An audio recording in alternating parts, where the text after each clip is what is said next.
Some days I can't get out of my bed. Some days I'm waking up on the wrong side of my head, and I got all these eyes on me, staring at me through my screen. Most nights I just can't wait to lie down. So tired from my thoughts that keep on swirling. 今天我们要去北海道最南端的城市函馆。在函馆，旅客100%会造访的绝对是函馆山夜景，而且要在将近日落的时候坐缆车上去，这样就可以将夕阳和夜景一网打尽。到达函馆的时候刚好4、5点，我们就直奔函馆山缆车站了。救命！我现在在函馆山缆车山路站旁边的停车场，然后这个景我真的是浪漫死了啦！看这个小鸟在天空飞，然后天空是粉紫色的诶。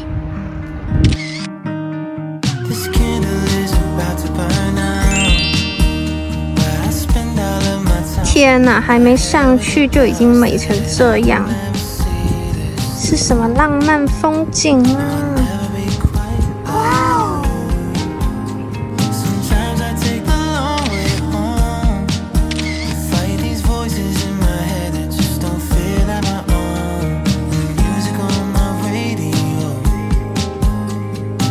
到底是谁说北海道不冷的天？函馆山缆车大概5分钟一趟。傍晚就是尖峰时期，人潮非常多，伴着空灵的音乐，窗外的函馆仿佛是童话世界，实在是太可爱了。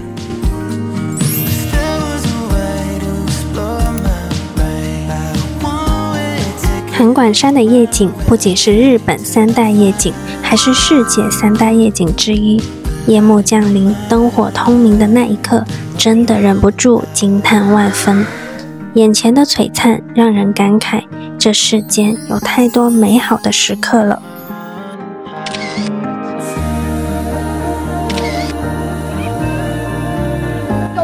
超级多人，根本挤不进去看。刚好有个人走，然后让了个位给我们。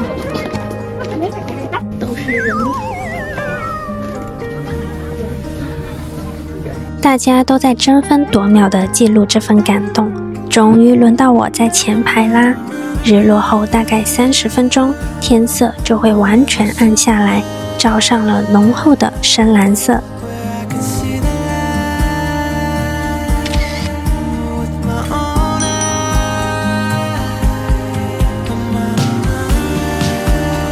那个函馆山的3楼是有一个咖啡厅，大家可以找靠窗的位置，但是非常抢手。然后在这边也是可以看夜景，而且不用风吹。但我是觉得还是上去山上看更美丽，不一样的感觉。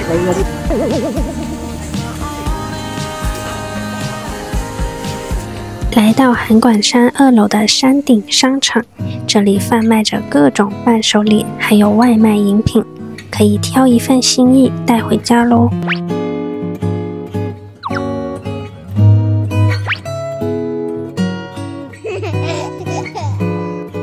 在山上待了2个小时，7点我们准备下山了。这时候人潮拥挤，采雪的原因室内到处湿漉漉的，大家下楼梯要非常小心哦。最后排了快半个小时才搭到缆车。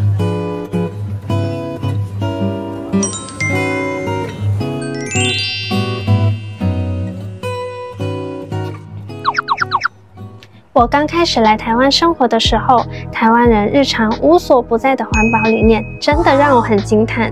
今天我们同样介绍一个将环保身体力行的品牌，来自美国纽约的 Ana Luisa。在收到品牌方寄来的项链和耳饰之后，我觉得性价比很高，很值得分享给大家。首先 Ana Luisa 非常大的特点就是经久耐用，饰品不仅要漂亮，还要可以陪伴很久。最常见的问题就是掉色掉漆，但是在我试戴了这个品牌1个多月之后，还是依然闪闪发光。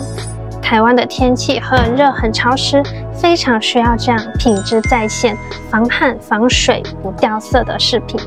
这次试戴的有3款，第一款是我现在佩戴的Eden精致的圈形耳环，上面镶嵌了方巾告示，设计百搭，但是又很特别，小小的对耳朵不会有什么负担，可以点缀日常穿搭，提升整体气质。第二款是 Ashley Double， 是带有纹理的双圈设计，可以搭出休闲又个性一点的风格。第3款是爱心项链，没有女生会拒绝爱心设计吧？这款无论是单戴还是叠戴都非常适合，而且他们的饰品都经过非常严格的测试，以防止过敏。有不少的国外客户都分享，给小朋友戴也没有问题哦。另外，这个品牌很致力于保护我们生存的环境，从包装到饰品，他们使用的基本都是回收再生的材料。比起复杂多余的盒子包装，我更喜欢这个小帆布袋的设计。出门旅行就将饰品放在里面，非常实用方便。在他们的官网上，你可以找到从供应商到环保计划等各种公开透明的资讯，让人非常有好感。好啦，具体的折扣码和链接我会放在资讯栏哦，希望你们都能找到心中喜欢的那一件。在纠结晚餐的时候，无意间我们走到很多居酒屋的一区，比起都是游客的热门餐厅，我更想要碰杯聊聊天休息一下。于是我们挑到了一间几乎全是本地人的居酒屋，座位舒服，氛围也超级赞的。嘿嘿嘿嘿。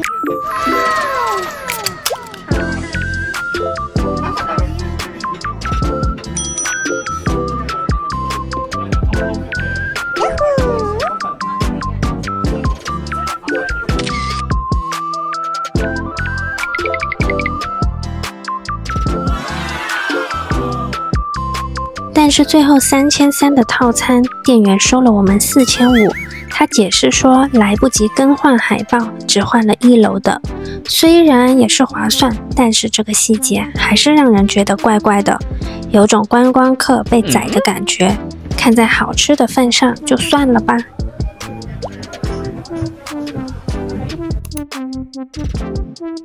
第二天去的必去景点是金森红砖仓库。这边是幕府末期开放的贸易港口，而这些红房子就是当时贩卖商品的仓库，现在修建成一排商业区，可以边逛街边欣赏港口美景，好买又好吃， CP 值很高。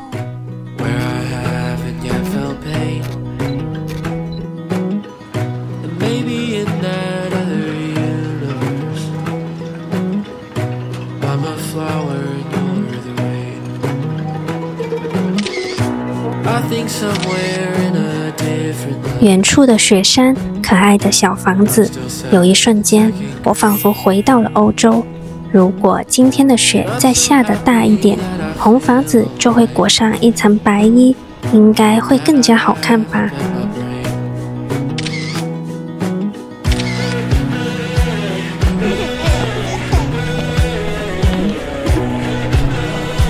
这里很有那种欧洲的帝国风味。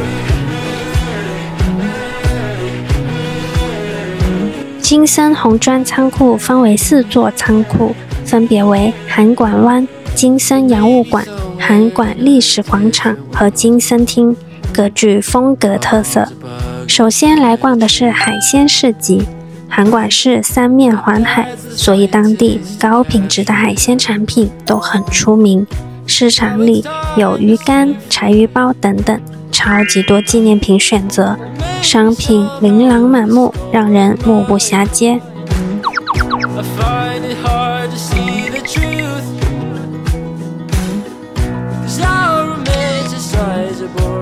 最后，我还是忍不住在生巧停下了脚步，选来选去，买了香槟味的。不急着吃的朋友可以去机场再买，因为这个要冷藏保存哦。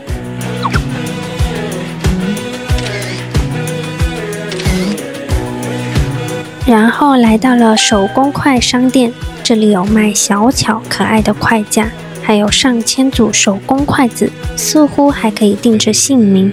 在日本，筷子的发音音似桥梁，因此筷子也被用来代表着连结夫妻感情的桥梁，所以很常作为送给新婚夫妻的礼物，祝福他们永结同心，相伴不离。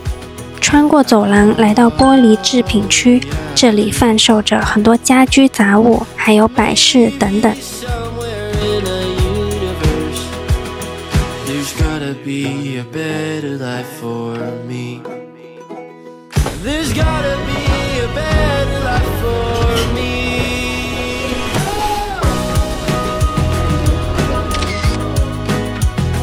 在这边太容易走一步拍10张了，每一个角度都好有氛围。只是那天是阴天，有点可惜，没有看到湛蓝的港湾。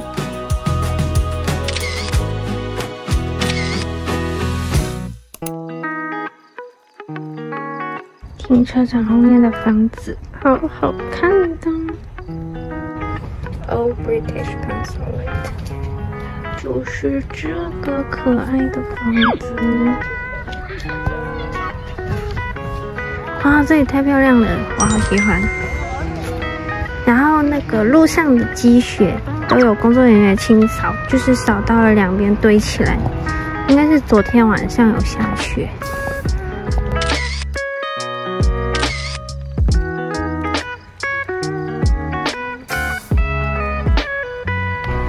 雪好暖哦，这边的树跟上面的好不一样，但是这里就没有残雪了，然后有点花。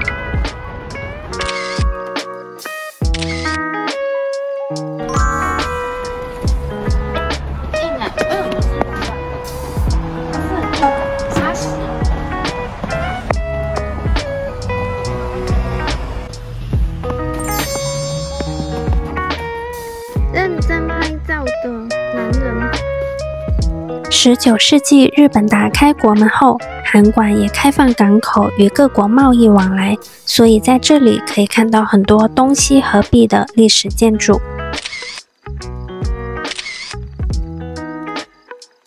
板在日本的意思是斜坡的街道，北海道最出名的斜坡就是八幡板，笔直的斜坡配上远方的海景，也是必打卡的景点呢。到了这边，我先走上去，再往下拍会比较好看哟。走上来了，这边好漂亮哦，可以看到海和山呢。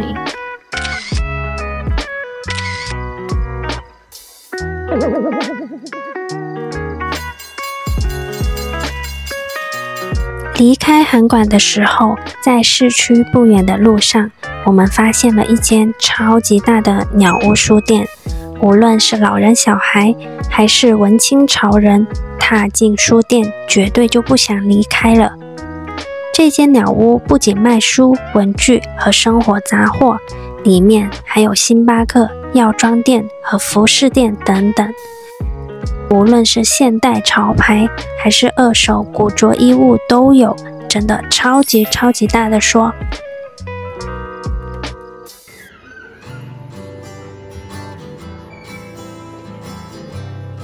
最特别的应该是这里有一个可以让儿童自由奔跑的室内公园，家长们在旁边看书等待，小朋友在里面尽情玩乐，真的是温暖又放心的好去处。